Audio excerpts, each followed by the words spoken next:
Assalamualaikum warahmatullahi wabarakatuh.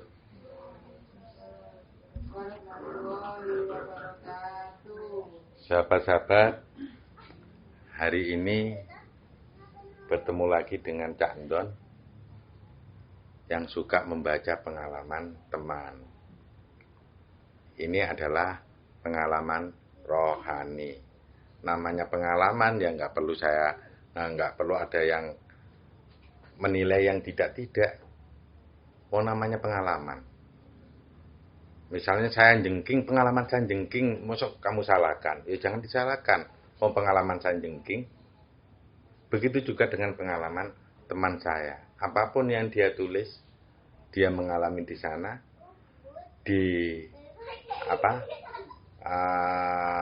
diketik di laptop ataupun di mana, akhirnya tertulis seperti ini. Kalau saya kan hanya tinggal membaca. Baik teman-teman,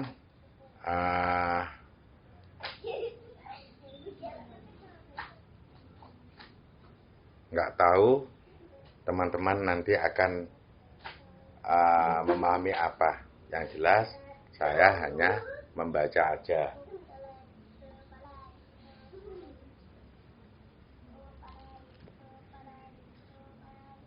Jadi krungu nggak arek kon iki? Gak krungu ya, sip. Hari Senin 17 Mei 2021 pukul 11.11 WIB. Kronologi. Nah, jadi sebelum dapat tulisan ini ada kronologinya. Kalau kemarin nggak tahu sudah di YouTube kan atau belum. Kemarin ada pemberi naskah akhir zaman yang di situ adalah anak buah konsepnya si Raja Imam Mahdi. Nah, ini terusannya. Mungkin teman-teman yang di sana baru tahu ada Raja Imam Mahdi. Kalau kalian kepingin tahu tentang Imam Mahdi, kalian bisa membaca konten tentang Imam Mahdi. Imam Mahdi versi Tuhan yang saya kenal adalah seperti itu. Ternyata Imam Mahdi bisa dari bangsa manusia, bangsa jin, unsur alam dan lain sebagainya. Ya hewan tumbuhan juga itu ada. Nah, ini ada Raja Imam Mahdi. Oke, saya baca dulu kronologi sebelum masuk ke konsep Tuhan tentang yang dipimpin oleh Raja Imam Mahdi.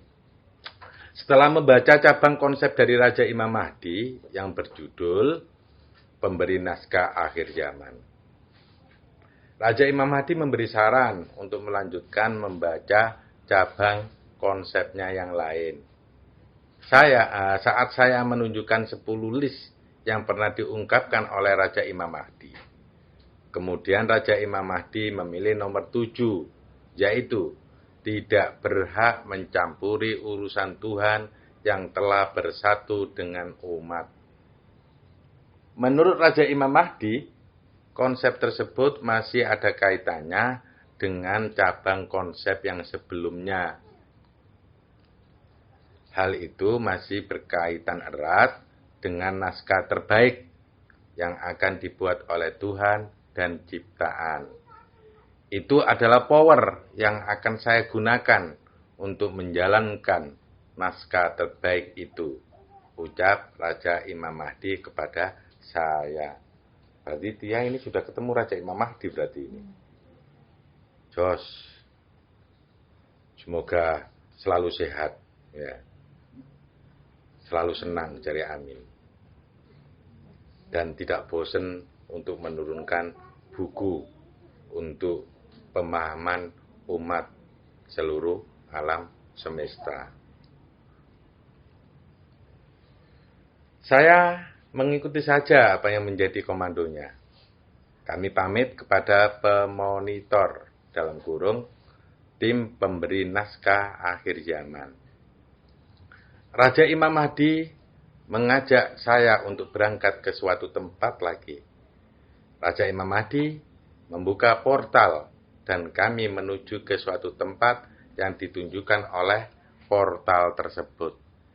Kami sampai di suatu ruangan yang temboknya terbuat dari kaca dan berbentuk kerucut. Di sekitar saya dan Raja Imam Mahdi terdapat kursi yang berjajar-jajar mengelilingi sekeliling kaca. Raja Imam Mahdi dan saya berdiri di tengah-tengahnya.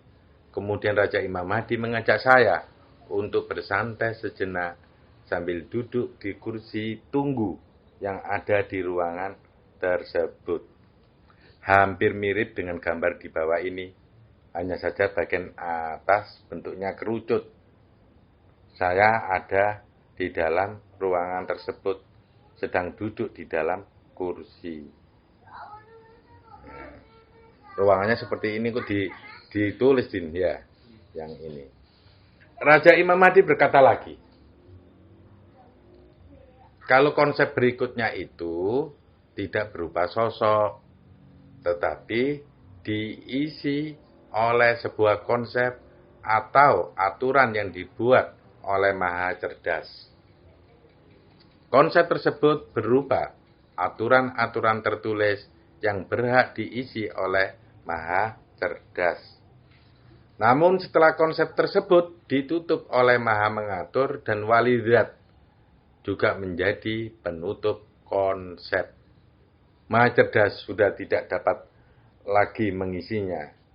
Isi konsep tersebut yang paling kuat bekerja adalah tidak berhak mencampuri urusan Tuhan yang telah bersatu dengan umat. Konsep tersebut sebenarnya telah banyak dijelaskan oleh Raga.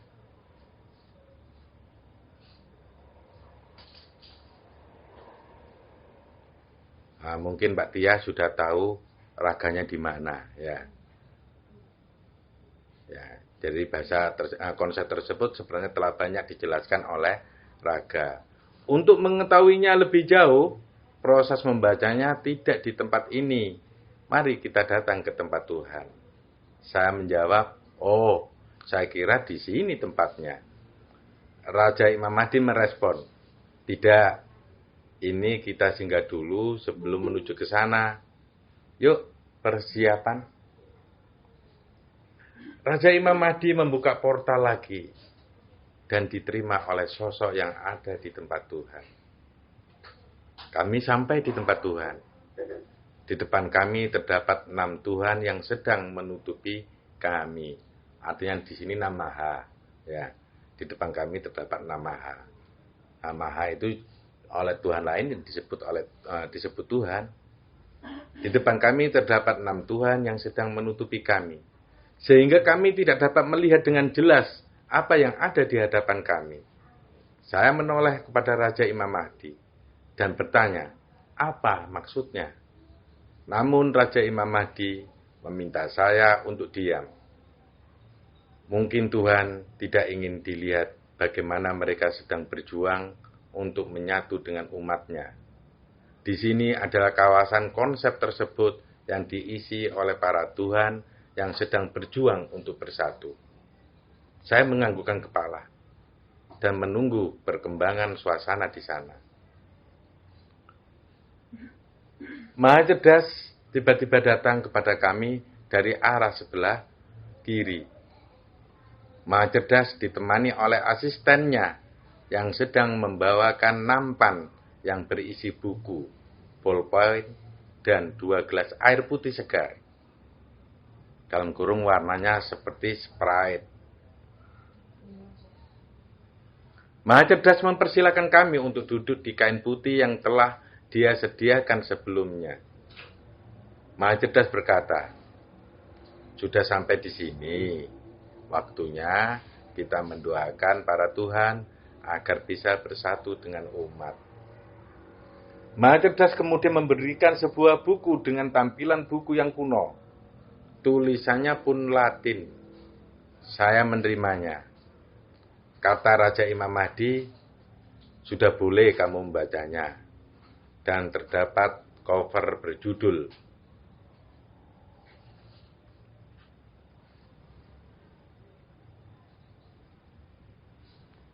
Cepatlah Tuhan Bersatu.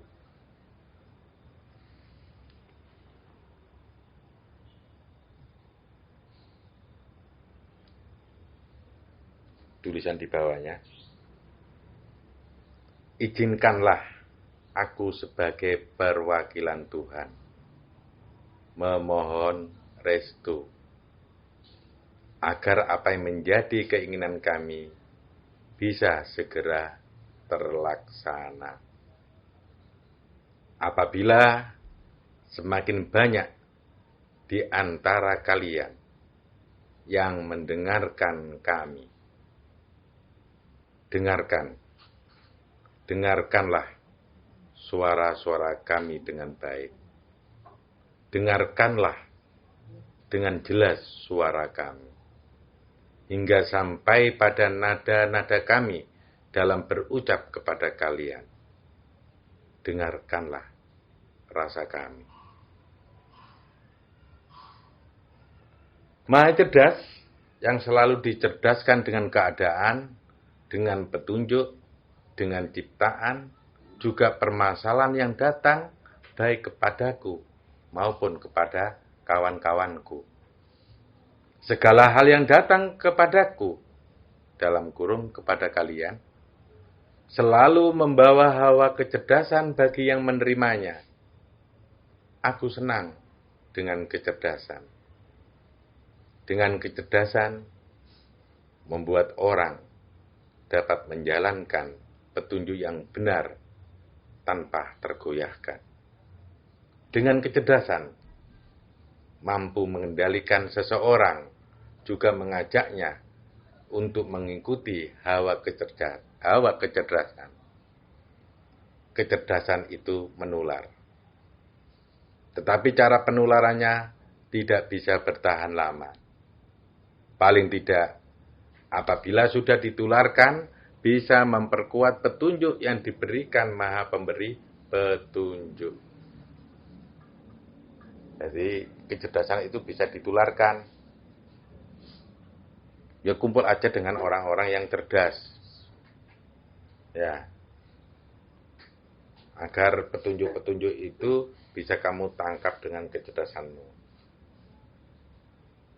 Makanya HP itu juga tidak membuat kamu cerdas kalau kamu tidak menggunakan dengan cara yang pas. Malah banyak sulit bahasa-bahasa Tuhan masuk di dalam dirimu. Karena kamu sibuk dengan Tuhan yang lain. Di sini Tuhan cemburu padamu. Karena kamu tidak memperhatikan bahasa Tuhan dengan baik.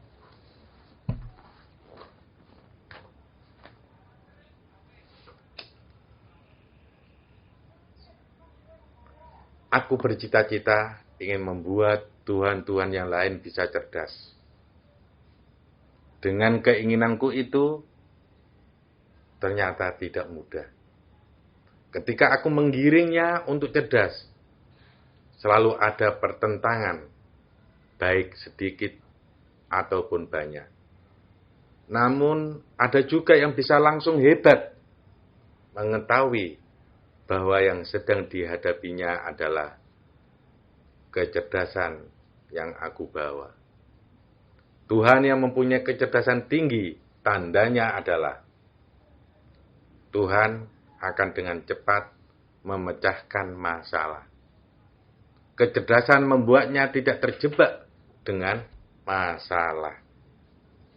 Nah, kamu semakin cerdas, mungkin kamu jauh dari masalah. Orang bodoh banyak masalah. Jangan membuat dirimu bodoh. Nah, orang yang bodoh yang tidak selalu mendengarkan kata-kata Tuhan. Selalu mendengarkan pikirannya. Mendengarkan perasaan yang tidak tentu arah dari Tuhannya. Mendengarkan bahasa-bahasa yang di luar ketuhanan. Itu tandanya kamu bodoh. Kalau kamu bodoh, kamu sulit untuk bisa memecahkan masalah.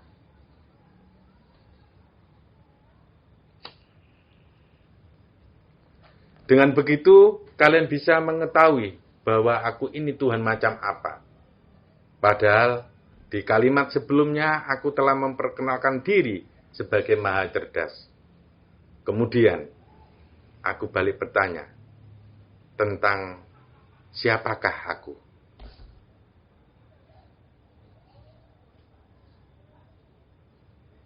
Siapa maha cerdas?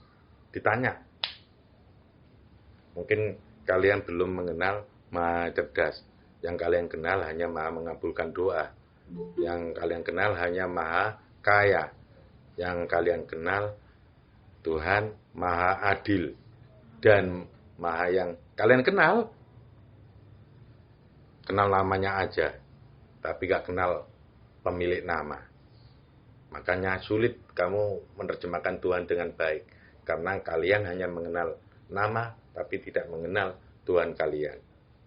Atau yang mempunyai nama. Harusnya kalian datang kepada pemilik nama tersebut. Jangan hanya kamu mengenalnya dari nama. Maka kamu akan banyak terjerumus. Bahkan kamu menerjemahkan Tuhan jauh dari Tuhan itu sendiri. Hati-hati saudaraku. Sudah saatnya kalian harus mengenal pemilik nama. Jangan hanya mengenal nama. Karena ketika kalian mengenal nama, maka kamu bisa menerjemahkan jauh dari yang sesungguhnya. Maka saya ajak kalian untuk menemui Tuhan kalian yang mempunyai nama tersebut.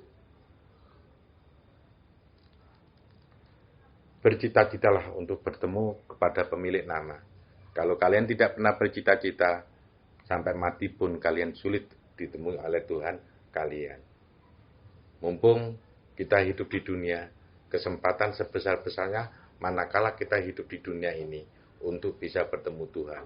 Kalau sudah mati, jangankan Tuhan yang kalian temui. Mungkin kamu akan menemui petugas-petugas Tuhan yang akan menghajar dirimu atau menyiksa dirimu. Mumpung masih kita diberi kesempatan hidup di dunia, jangan kalian tinggalkan Tuhan. Jangan gantikan Tuhan dengan yang lain.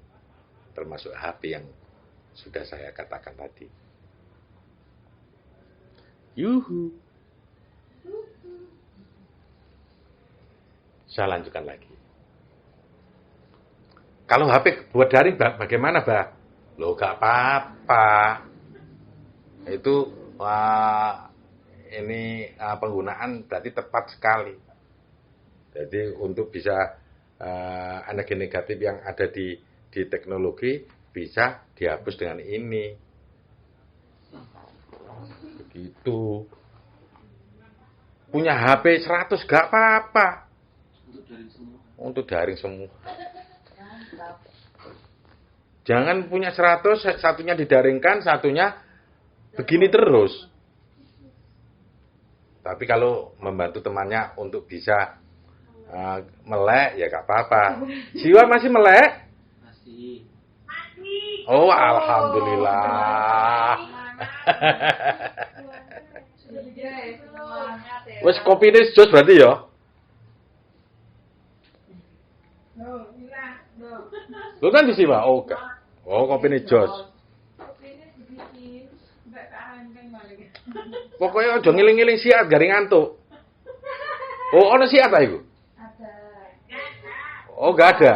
Oh, siat di kapalnya. Oh. Oke, saya lanjutkan.